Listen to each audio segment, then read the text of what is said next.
La librería está disponible para ti y en ella encontrarás Biblias y otros materiales que de seguro edificarán tu vida.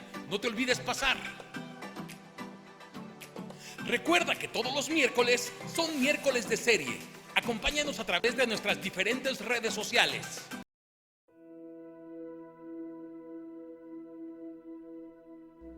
Es sumamente interesante que, de acuerdo al relato de los evangelios, que mientras Jesús sufría la ejecución en la cruz, algunos espectadores creyeron haber oído que le pedía ayuda a un hombre. De inmediato, alguien le ofreció vinagre para aliviar el dolor. Otros más dijeron: déjenlo en paz, veamos si este personaje viene a salvar. ¿A quién se referían? ¿Quién era ese hombre que tuvo tal impacto en la historia de Israel como para que el pueblo siguiera hablando de él cientos de años después? Ese hombre al que se referían era Elías. Miércoles de serie. Un revelador enfoque de la historia de Elías que dice mucho de nuestro Dios y de nosotros.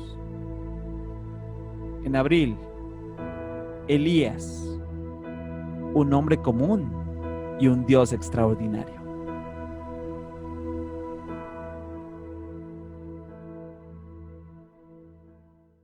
Acompáñanos todos los sábados a través de nuestras redes sociales en Creciendo en la Oración.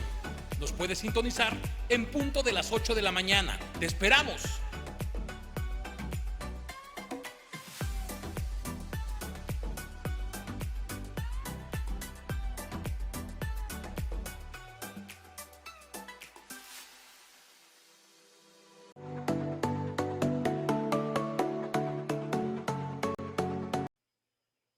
Bienvenidos a nuestros miércoles de serie.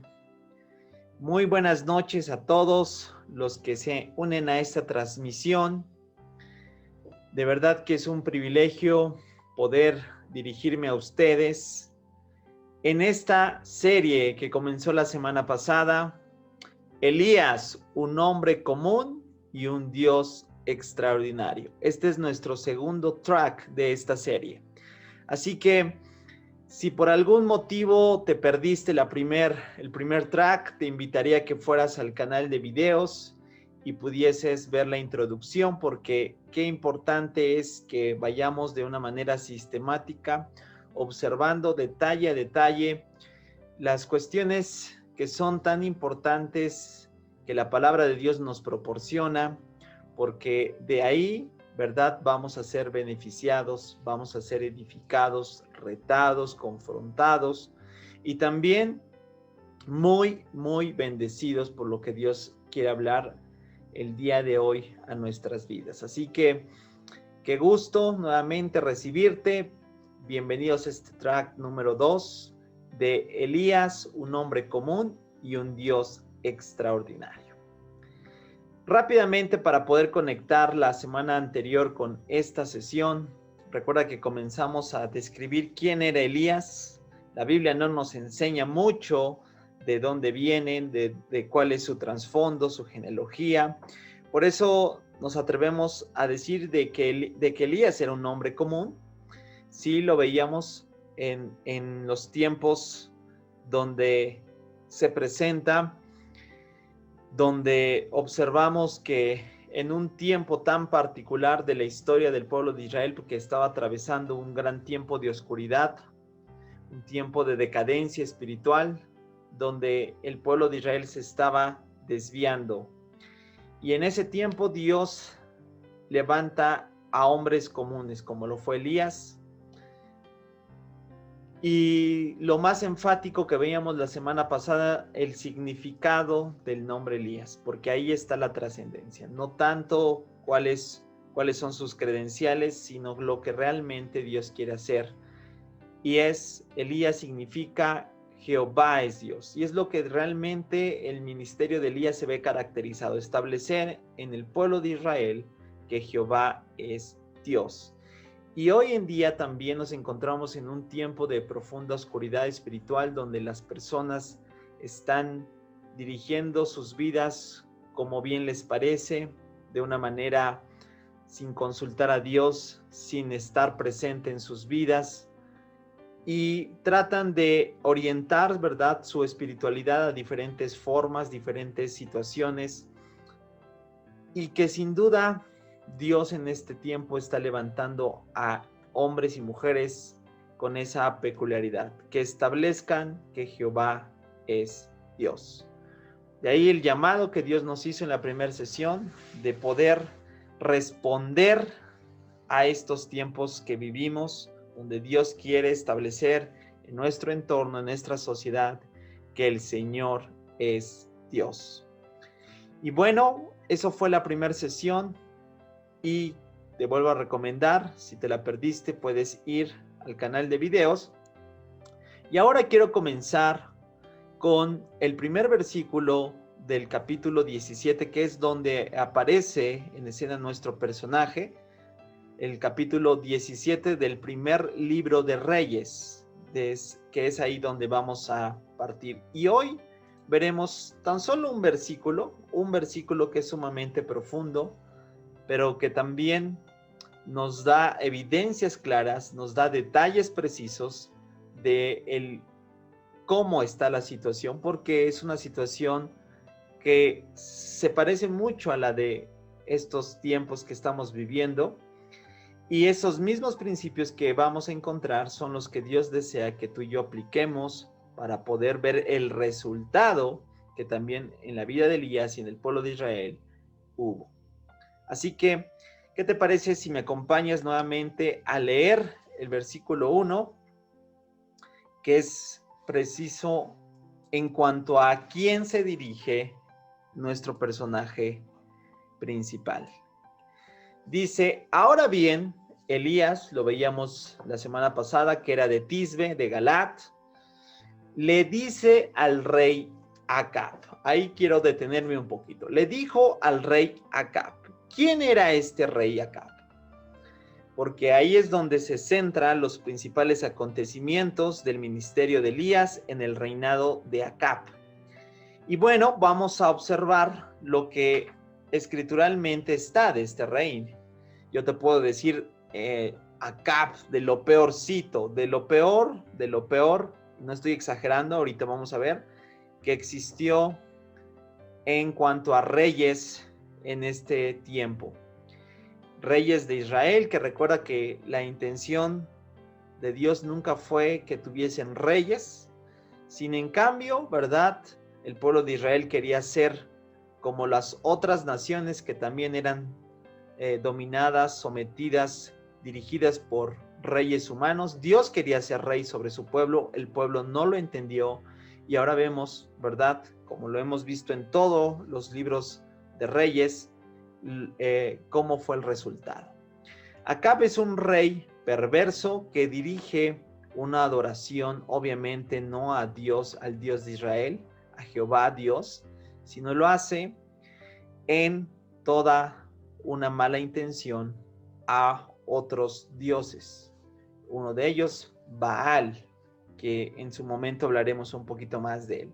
Entonces vamos a observar qué es lo que dice la misma escritura acerca de este reinado de Acab. Solo tenemos que recorrer unos versículos ahí en nuestra Biblia, situarnos en el versículo 29 del capítulo 16 del libro de Reyes, del primer libro de Reyes. Fíjate lo que dice. Acab, hijo de Omri, comenzó a gobernar Israel en el año 38 del reinado de Asa, rey de Judá, y reinó en Samaria 22 años. Fíjate lo que dice la escritura de este Acab. Sin embargo, Acab, hijo de Omri, hizo lo malo ante los ojos del Señor. Y dice, peor aún que todos los reyes anteriores. Si tú vas a observar todos los reinados anteriores pues eran reinados malos, hicieron lo malo ante Dios. Pero aquí las escrituras agregan que peor aún que todos los anteriores. En realidad estaba exagerando cuando estaba diciendo que Acab fue de lo peorcito. No, las escrituras revelan que realmente Acab fue malo. ¿Por qué fue malo? Porque hizo lo malo ante los ojos de Dios. Pero ¿qué fue enfáticamente lo que hizo Acab? Bueno, los versículos que siguen nos van a dar la pauta. Verso 31. Dice, y como si fuera poco haber seguido el ejemplo de Jeroboam también, malo en todos los sentidos, dice, Acab se casa con Jezabel, hija del rey Edbal, de los Sidonios. Más adelante veremos qué tanta repercusión tiene esta unión, ¿verdad?, con esta mujer llamada Jezabel. Así que no pierdas ningún detalle de esta serie. Y comenzó, fíjate lo que dice de Acab, comenzó a inclinarse y a rendir culto a Baal. Este Baal, que era uno de los dioses más famosos dentro de otras naciones, de naciones cananeas, etcétera, y era muy famoso. Ojo, aquí te voy a dar un dato muy importante que vamos a entender posterior a esto. Baal era conocido como el dios de la lluvia. Y Acab lleva al pueblo de Israel a dirigirse a adoración ante él. Dirigirse en toda la extensión a rendir culto a él. Y lo que observamos más adelante es, fíjate cómo sus acciones van de la mano hacia esta tendencia de rendir culto a Baal. Primero construye, verso 32 dice, construyó un templo y un altar para Baal en Samaria. ¿Sí?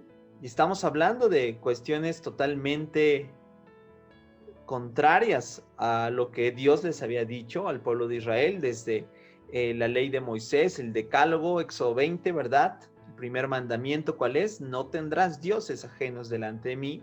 Sin en cambio, este rey, Acab, está desobediendo totalmente las instrucciones de Dios, construye un templo, construye un altar a Baal en Samaria, y posterior a esto dice, luego levantó un poste dedicado a la diosa Acera, otra deidad también pagana, que en su momento hablaremos un poco más de ella. Y Acab hizo más, dice, para provocar el enojo del Señor, Dios de Israel, que cualquier otro rey de los anteriores reyes de Israel. ¡Qué tremendo! Acab realmente fue un rey que Dios desaprobó en toda la extensión. Y dice, ¿verdad? Nuevamente repito, hizo provocar el enojo del Señor. ¿Qué tanto fue esta intención de este rey totalmente conducido por la idolatría, este rey que estaba llevando al propio pueblo de Dios a vivir contrario a los estatutos de Dios, ¿sí? A olvidarse de aquel Dios que los sacó de Egipto, ¿verdad?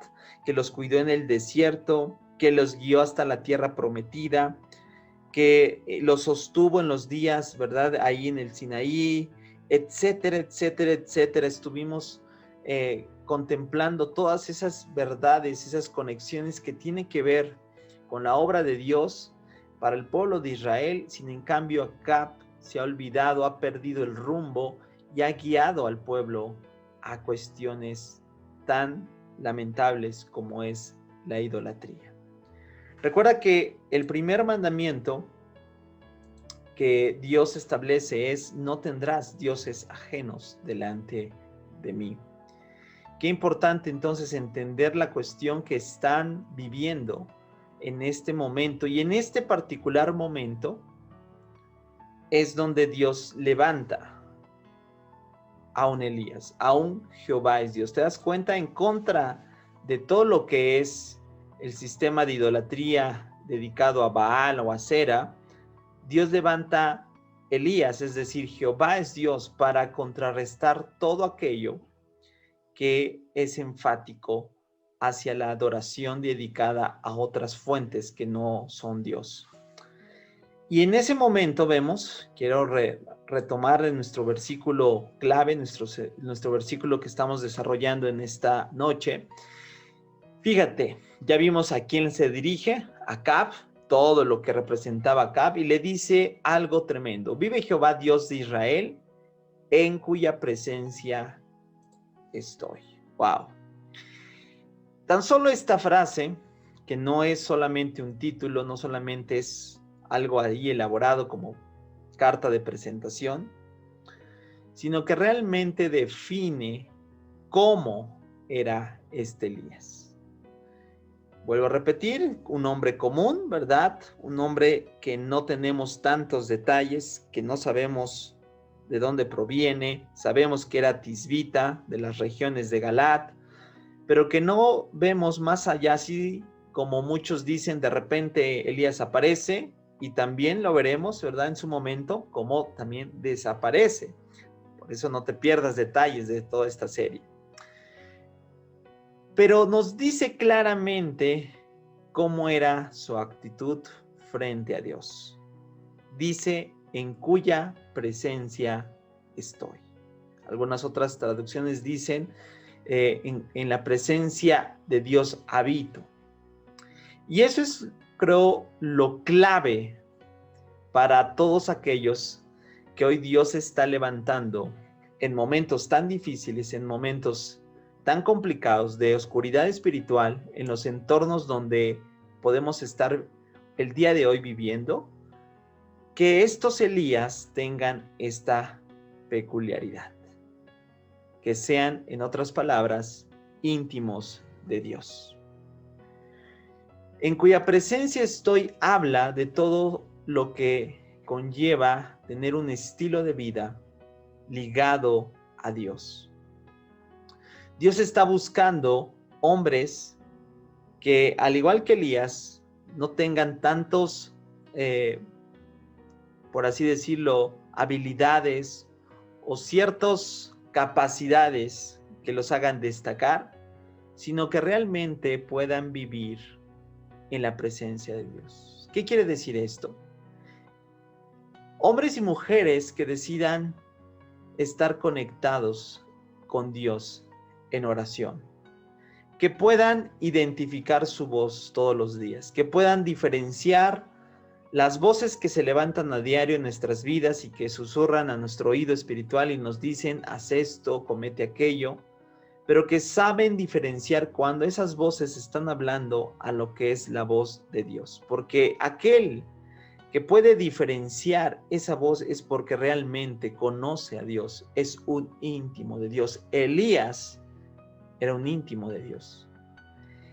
En ese momento donde estamos desarrollando que el pueblo de Israel vivía con una situación tan decadente porque el mismo rey estaba guiando al pueblo a adorar a Baales, a adorar a Acera, es donde Dios quiere precisamente levantar a hombres que tienen una sola dirección, un solo objetivo, que es establecer que Jehová es Dios, pero estos hombres son íntimos de Dios.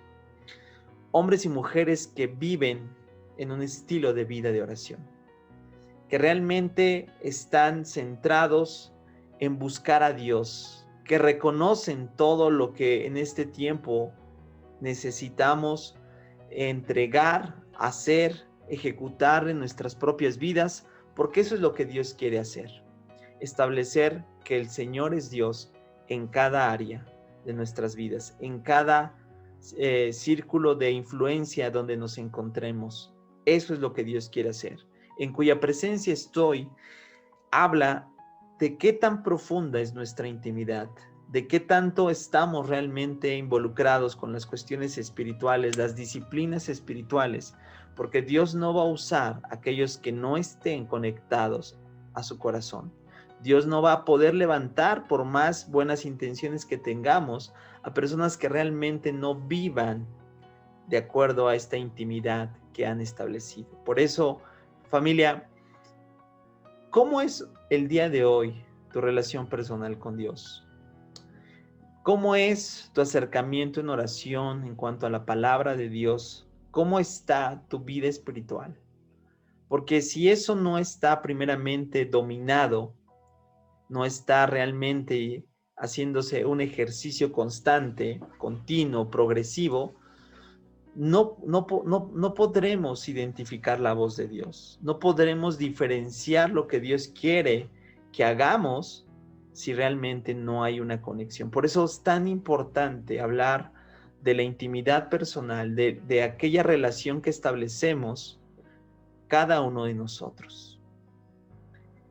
Elías era un hombre que vivía en la presencia de Dios, que identificaba su voz, que sabía lo malo que el pueblo podía estar haciendo en estos tiempos y las consecuencias que tendrá que llevar a cabo. Por eso Dios levantó a Elías, un hombre que vivía en su presencia, un hombre que escuchaba su voz, un hombre que tenía intimidad plena con el Creador. Así es la principal rasgo y peculiaridad de los Elías del día de hoy.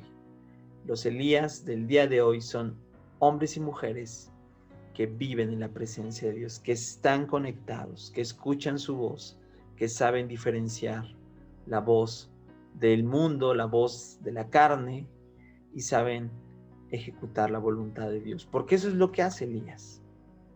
Ahora, ya que vimos los tiempos tan particulares, tan apremiantes de este tiempo, definitivamente hay un pecado que es el que Dios está señalando, que es un pecado que hoy en día podemos decir que en la parte literal, así como lo estaban llevando, pues tal vez pueden decir, no, ¿cómo? En pleno siglo XXI todavía se arrodillan ante figuras. Bueno, a lo mejor no tanto, ¿verdad? O a lo mejor sí.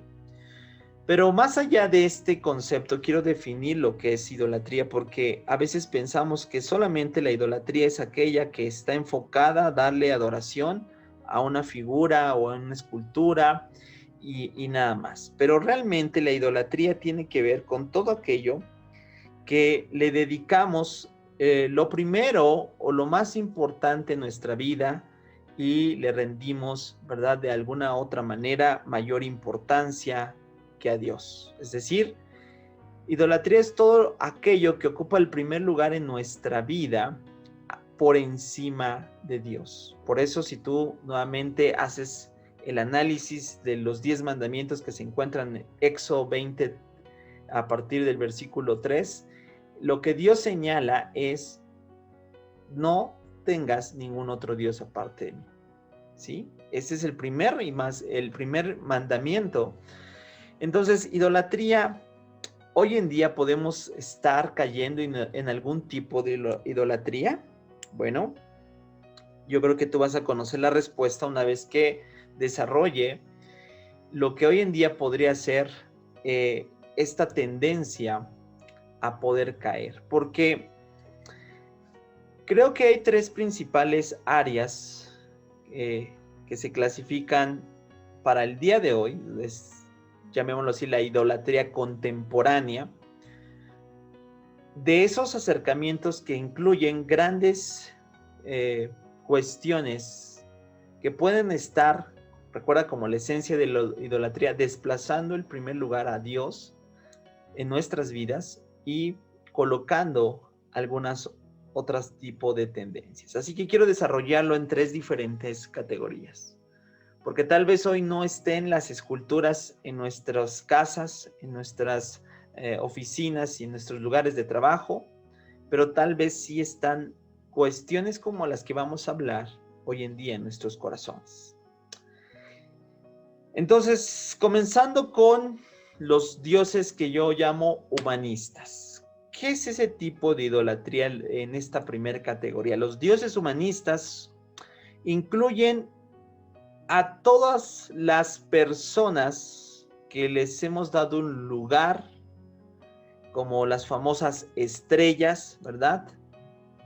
Estrellas del deporte, estrellas de la música, estrellas de líderes de política, estrellas en cada disciplina y en cada área. A lo mejor tú eres aficionado a algún tipo de deporte, de música, no sé, etcétera, etcétera.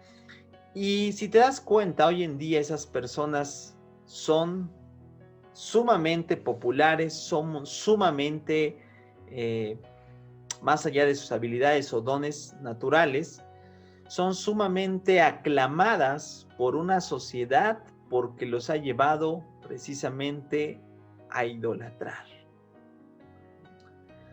Y las personas viven de acuerdo a esa proclamación que les genera precisamente su confianza, su dependencia. Mira, yo escuchaba hace algunos días que una persona llegó a pagar una cifra realmente estratosférica, que lo llevó, creo, a vender incluso su casa por poder adquirir una obra de tal personaje, de tal influencia, de este escultor o escritor, porque tanto era su admiración que queda algo de esa persona. Si te das cuenta, hay algo ahí que incluye un desbalance total, incluye una cierta inclinación por contar con esa objeción que lo lleve a tener tal magnitud de, pues de favor hacia esa persona. Qué importante entonces identificar si en nuestros corazones hay algún tipo de esta idolatría humanista. Si hemos levantado cualquier persona, ya sea aún en el medio cristiano, ¿verdad? ¿Qué tal hoy los predicadores? ¿Qué tal hoy los escritores, los cantantes, los llamados influencers, que los hemos llevado tanto a una posición que tal vez ya no estamos percatándonos de lo que Dios quiere hablarnos en nuestras vidas, sino primero es qué es lo que Dios, mejor dicho, qué es lo que estas personas hablan de Dios, ¿no? Y, o sea, si te das cuenta, hay una inclinación que es totalmente incorrecta. Pero viene la segunda parte, que es la de los famosos dioses materialistas. En Mateo capítulo 6, versículo 24, el Señor Jesús da una observación claramente que no se puede servir a dos amos, no se puede servir a Dios y a las riquezas. Hoy hay un tipo de deidad que está llevando a muchos a caer en grandes males, y esa deidad se llama precisamente el dinero. Todo lo que tiene que ver con la cuestión del dinero, todas las cuestiones materiales hoy en día son tendencias, ¿cierto, no? Vivimos en una sociedad consumista que opta por tener bienes, tener posesiones, cuestiones de que les lleguen a adquirir, creen tener un sentido de pertenencia en esas cosas. Ha llevado a muchos a amar tanto el dinero, amar las cosas materiales, que hoy no se imaginan su vida si no tuviesen ello. Definitivamente, lo que el Señor Jesús dijo, que no se puede servir a Dios y a las riquezas, es verdad. Porque el materialismo ocupa un lugar que va reemplazando a Dios, va dejándolo, y eso es idolatría. Tener en cuenta primeramente los dioses materiales en nuestras vidas también es un gran ejemplo de la idolatría contemporánea de este tiempo. Y finalizamos con los tercera categoría de idolatría contemporánea, lo que llamo los dioses relacionales. No solo hay dioses humanistas, no solo hay dioses materialistas, pero también hay dioses relacionales. Mira, algo tan maravilloso, algo que Dios estableció como son las relaciones sanas, las relaciones interpersonales que podemos desarrollar, las podemos llevar a un grado también tan contrario, que es poder amar más a esas personas que a Dios mismo. Específicamente, ¿a quién hablo? ¿Qué tal los hijos? ¿O qué tal los padres? ¿O qué tal algún tipo de amistad o de relación que ha estado tan enfática a caer también en un tipo de exaltación o adoración a esas personas? Qué importante entonces que no podamos caer en ningún tipo de esta tendencia de idolatría. Mira, en este último punto de los dioses relacionales, también el Señor Jesús dijo en Mateo 10:37, el que ama padre o madre más que a mí no es digno de mí. El que ama a hijo o hija más que a mí no es digno de mí. Si lo dijo, pues porque realmente es una posibilidad latente. A veces, claro, no estoy promoviendo que no amemos ni a nuestros hijos o a nuestros padres, pero si los amamos por encima de Dios, eso es idolatría. Así que, familia, te das cuenta que no solamente es inclinarse frente a una figura, sino estas tres categorías de idolatría, llámese humanistas, materialistas o relacionales, siguen levantando altares. Y esos altares no son físicos, sino son altares en nuestros corazones. Así que la instrucción que Dios realmente está hablándonos en este tiempo es que desechemos todo tipo de inclinación, de confianza, de dependencia, que podemos estar levantando en cualquier tipo de categoría. Ahora, entonces, Elías va a contrarrestar todo este tipo de idolatría que el pueblo de Israel está haciendo. ¿Y cuál es la consecuencia? Porque la idolatría definitivamente trae consecuencias. La idolatría traerá sequedad en la vida de las personas. Y puede ser que el día de hoy tal vez nos estemos dando cuenta de que algo ha estado pasando en nuestras vidas. O si no queremos darnos cuenta, tarde que temprano, escucha bien, habrá la consecuencia que Dios está enviando al pueblo de Israel. Y este es el resultado por confiar en dioses ajenos, por confiar en el famoso Dios de la lluvia. Fíjate, ¿te acuerdas que te dije que Baal era el famoso Dios de la lluvia? Pues, ¿qué crees? Dios está dándole un ataque totalmente directo a la confianza y dependencia que el pueblo de Israel está cayendo. Ustedes dicen adorar al Dios de la lluvia. Bueno, pues les tengo noticias. No habrá lluvia. Porque no proviene de Baal, proviene de mí. Y hasta que se den cuenta de que lo que están haciendo, están inclinando sus corazones a cuestiones incorrectas, esta es la consecuencia. No habrá lluvia. Para una economía como Israel, escucha, que se apoyaba principalmente de la agricultura, ¿sabes lo que es esto de no tener lluvia? Sí, definitivamente estará golpeando todo su sector económico, su sector que tiene que ver con su infraestructura, su alimentación, etcétera, etcétera. Está diciendo, Dios tiene el control. Y todo depende de mí. Por eso Elías se establece diciendo Jehová es Dios. Y la consecuencia de la idolatría, esa necedad que han estado, es no habrá lluvia.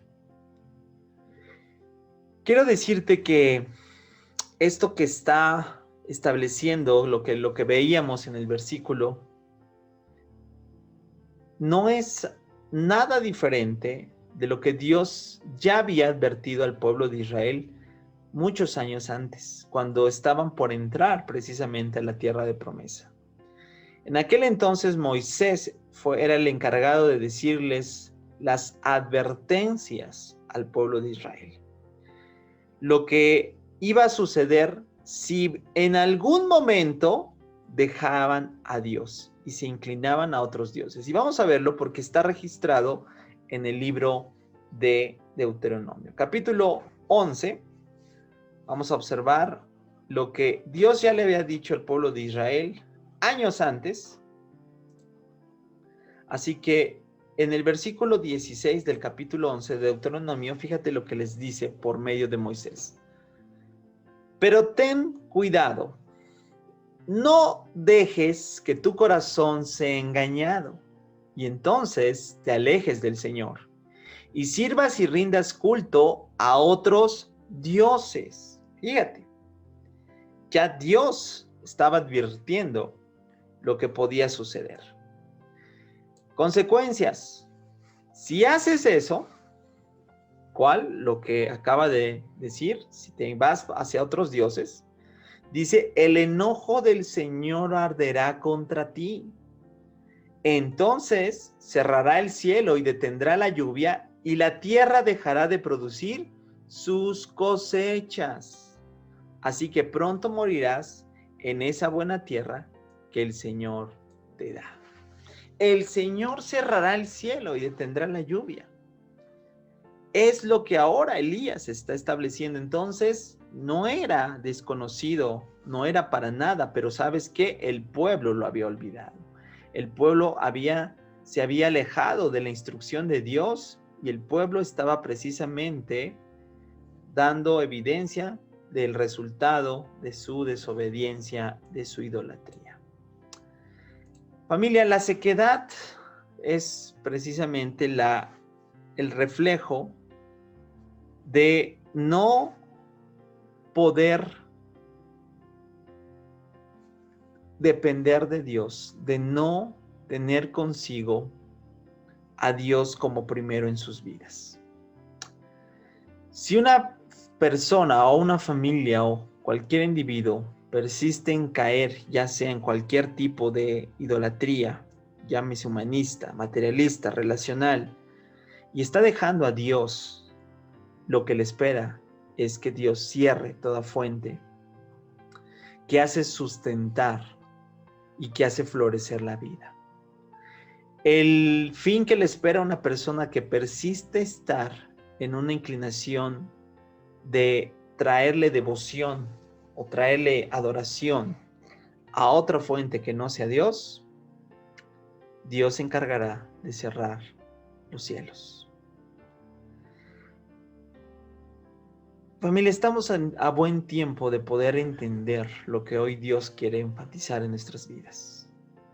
No solamente en el primer plano entender cómo son los Elías, cuál es la principal característica en cuya presencia estoy, sino observar también si hay algo en nuestros corazones que presente una inclinación que no es Dios, una confianza, una dependencia.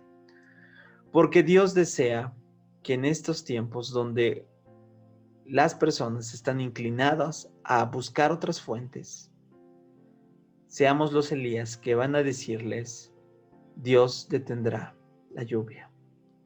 No va a haber provisión hasta que puedan entender que lo que Dios quiere hacer en sus vidas es que regresen a Él. Que regresen a confiar y a depender de Él. Que si se han olvidado de Él, vuelvan a Dios. Que si se han enfriado, vuelvan a Dios. Que si su relación personal con Dios hoy es raquítica, vuelvan a profundizar. Porque Dios desea. Fíjate lo que nos dice Santiago ya para finalizar este track número 2. Lo veíamos la semana pasada cómo era Elías, común. De ahí sacamos, ¿verdad?, el eslogan de esta serie, un hombre común.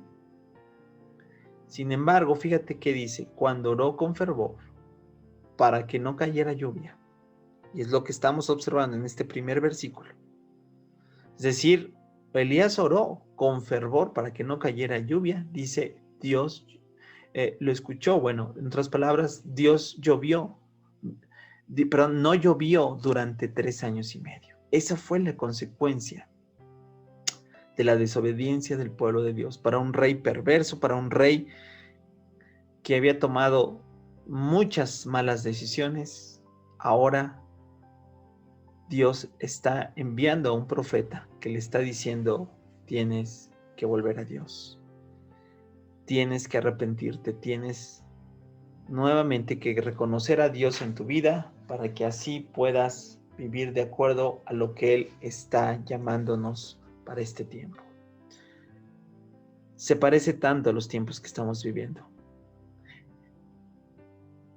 ¿Estamos del lado de ser como Elías o estamos del lado de ser como el pueblo de Israel? Si realmente queremos ser los Elías para este tiempo, recuerda, principal característica, en cuya presencia estoy. Si estamos del lado como el pueblo de Israel cayendo en idolatría, es momento que nos arrepintamos, porque arrepentimiento es eso, cambiar nuestra manera de pensar, que por ende se dará traducido en nuestra manera de actuar, porque lo que nos espera es sequía, es los cielos cerrados, y no queremos eso. Así que familia, ¿qué te parece si en esta sesión, en este nuevo track, nuevamente le pedimos al Señor que nos ayude a entender lo que hoy quiere decirnos? Estoy tan seguro que Dios ha hablado en nuestros corazones en alguna área y es momento de tomar decisiones. Familia, vamos a orar. Padre, te damos gracias por este tiempo, gracias por todos los que se han acercado a escuchar tu palabra, a nuevamente darse cuenta lo importante que es vivir en la presencia de Dios. Si hay algunos hijos tuyos que se han alejado, hoy nuevamente, Padre, te pido que vuelvan a ese primer amor, que vuelvan a encender sus corazones, que vean lo más importante en sus vidas no es ni producir riqueza, ni producir relaciones, ni vivir de acuerdo a las cosas que este mundo nos ofrece. Y si estamos cayendo en algún tipo de idolatría, llámese humanista, materialista o relacional, te pedimos, Señor, que no sigamos levantando esos altares, que hoy decidamos eliminar esos altares en nuestra vida porque queremos volver a ti. Y Señor, si estás cerrando ya en este tiempo, estás cerrando los cielos para que no llueva en nuestras vidas, Señor, te agradecemos porque eso es misericordia, eso es favor, eso es gracia, antes de que sea demasiado tarde. Y si a lo mejor hoy en día estamos viendo que ya esa consecuencia está tan palpable en nuestras vidas, Padre, que no seamos necios, que no seamos tercos, que no seamos esos que se aferran a persistir en eso, sino que nos demos cuenta que tú estás cerrando los cielos porque quieres alcanzarnos nuevamente. Así como lo hiciste con el pueblo de Israel, Señor, que volvamos a observar que dependemos de ti, que tú eres la fuente de toda buena dádiva, de todo don perfecto, que tú estás detrás de toda la bendición que podemos recibir. Así que a ti es el único que te damos honor, gloria. Reconocemos, Señor, tu obra en nuestras vidas. Y Señor, sigue levantando a Elías para este tiempo. Levanta Elías que establecen que Jehová es Dios. En las familias, en los centros de trabajo, en los lugares de influencia, necesitamos más Elías. Hombres comunes, pero con un Dios extraordinario. Te lo pedimos en el nombre de Cristo Jesús. Amén. Familia, espero que hayas disfrutado este track número 2. Como lo disfruté yo. Te mando un fuerte abrazo y nos vemos con la gracia y favor de Dios la próxima semana para el siguiente track de esta serie. Elías, un hombre común y un Dios extraordinario. Que pases muy bonita noche. Bendiciones.